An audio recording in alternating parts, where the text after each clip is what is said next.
is the most featured protagonist on this channel, appearing in hundreds of videos and even getting a spotlight feature of his own. But I've not been kind in my critique of Hegor the Barbarian, the hero of Psygnosis' Barbarian.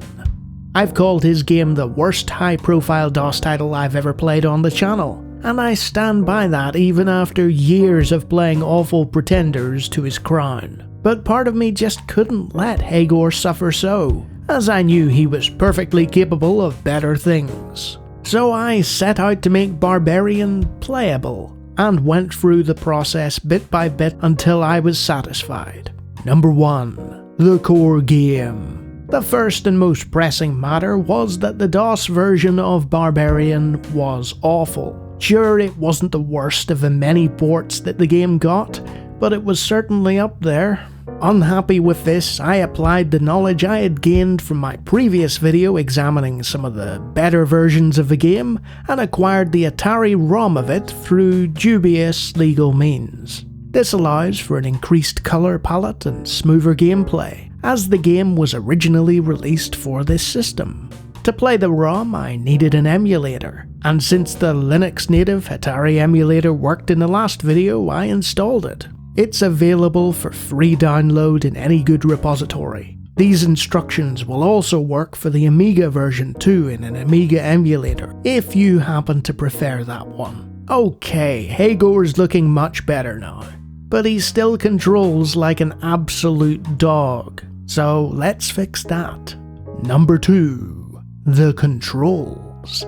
Many emulators have internal mapping and joystick and gamepad support, but I decided against doing that. Instead, my next trick was to use Anti-Micro-X, an external remapping program that allows for the Xbox controller I dabble with to input whatever I please. This is important as it eliminates the need for the player to use that awful bottom bar to control Hegor's incredible actions. Its effective usage of dead zones and input timings are also more to my tastes. Thanks to Lemon Amiga, I was able to uncover the keyboard commands to convince Hegor to behave himself, and bind them like this to my controller. Now every time I hit a button on the gamepad, Anti-Micro-X will translate that into a keyboard press, and the Atari emulator will respond accordingly.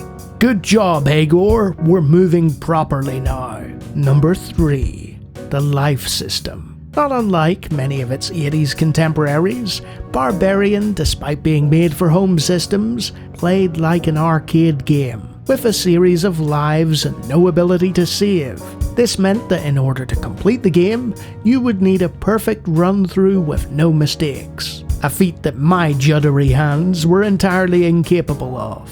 Fortunately, many emulators these days have save states, and Atari is no different. A save state stores an emulator's random access memory to disk, which can then be recalled at the player's discretion. This works well with Barbarian's screen-based levels, as once you've cleared a screen, you can make a save state before continuing on to the next one. That way, if Hegor gets eaten or shot or crushed immediately after traversing to the next screen, you can load the previous one from memory instead of losing a life. You can even bind these load and save functions to the gamepad if you want, though I'd be careful that you don't save a dead or doomed Hegor and overwrite your progress. Number 4.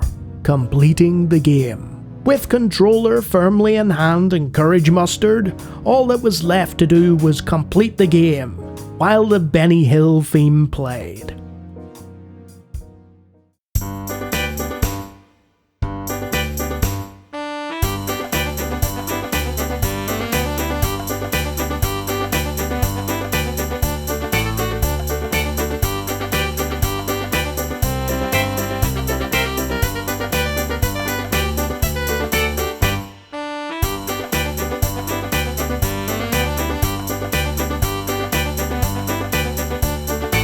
So that's it.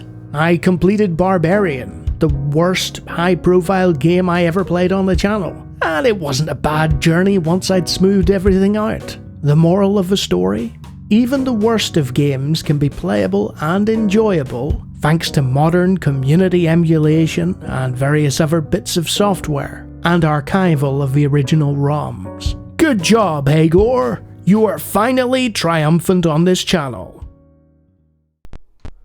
What could go wrong? You have failed in your quest, and your life is forfeit.